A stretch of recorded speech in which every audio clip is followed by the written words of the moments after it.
अस्सलामुअलैकुम। वेलकम है आपका मेरे चैनल कासम स्टोरीज में। अस्सलामुअलैकुम, मेरा नाम हमजा है। मैं इंडिया के एक गांव से बिलोंग करता हूं। तो मैं हाई एजुकेशन के लिए पास के एक शहर में रह रहा था। मैं आपको उस जगह का कुछ आइडिया दे दूं। मेन रोड और एक चौड़ी गली थी। उस गली के अंदर एक बिल्डिंग में मैं रहता था। वो 3rd फ्लोर की बिल्डिंग थी। उसके नीचे वाले फ्लोर में 5 अलग अलग रूम थे।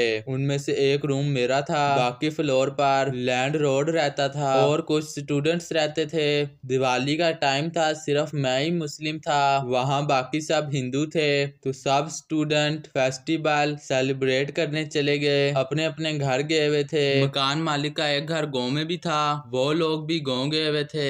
इस तरह मैं पूरे मकान में अकेला था। मकान मालिक जाने से पहले मुझे कह के गए थे ऊपर की लाइट रात को बंद कर देना। उस दिन मुझे सोने से पहले याद आया ऊपर की लाइट बंद करनी है। मैं छत पर गया, वहाँ ठंडी हवा चल रही थी, मौसम काफी अच्छा था। कुछ टाइम छत पे स्पेंड करने लगा। रात के तकरीबन 12 बज रहे थे। फिर एक बहुत ठंडी हवा मुझे छू कर गई। उसके बाद मुझे बहुत नेगेटिव फीलिंग्स आने लगी। मेरी एंग्जाइटी लेवल बढ़ता गया। मुझे लग रहा था कि मैं किसी काम का नहीं हूँ। मुझे सुसाइड करने के भी थॉट्स आने लगे। मुझे ध्यान आया कि मैं ये क्या सोच रहा हूँ। मुझे लगा कि मुझे नीचे चले जाना चाहिए और मैं नीचे चला गया सोने।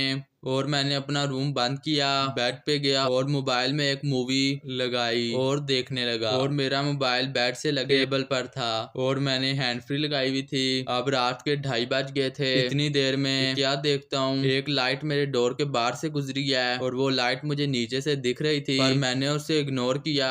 पर लाइट बार बार आगे पीछे होने लगी। तो अब मैं थोड़ा सा डर गया कि मैंने सोचा कि मैं चेक करूं, पर मैं मूव नहीं कर पा रहा था। इतनी देर में मुझे क्या फील होता है कि दूर उस मेन रोड से एक औरत अपने 4 पैरों पर किसी जानवर की तरह भागते हुए आ रही है। पता नहीं कैसे मैं उस औरत को इतनी दूर से महसूस कर पा रहा था। वो औरत बहुत तेजी से मेरी तरफ आने लगी। वो जितने करीब आ रही थी, मेरा खौफ से उतना ही बुरा हाल हो रहा था। फिर क्या हुआ कि मोबाइल थोड़ा मूव हुआ और दीवार से जा टकराया और मेरे डोर पर किसी ने बहुत जोर से नॉक किया और मुझे अब और बर्दाश्त ना हुआ। मैं पूरा जोर लगाकर अल्लाह का कलाम पढ़ने लगा। अल्लाह का नाम लेते ही सब कुछ नॉर्मल हो गया, एकदम नॉर्मल। मैं देखता हूँ मेरा मोबाइल भी अपनी जगह पर पड़ा हुआ है। मुझे कुछ नहीं पता कि मेरे साथ क्या हुआ है। मैंने किसी भी तरह वो रात गुजारी। अगले दिन सुबह होते ही अपना बैग पैक किया और घर की तरफ रवाना हो गया। घर जाते ही शाम को मेरी तबीयत खराब हो गई, मुझे वॉमिटिंग होने लगी। मेरी अम्मी ने कुरानी कुछ याद पढ़कर मुझ पर दम किया। मेरी दादी आलम से पानी दम करवा कर लाई और मुझे पिलाया। और उसके कुछ देर बाद मेरी वॉमिटिंग भी रुक गई, मेरी तबीयत भी ठीक हो गई। तो मेरा ये एक वाकया, उम्मीद करता हूँ आप लोगों को जरूर पसंद आया होगा मेरा ये वाकया।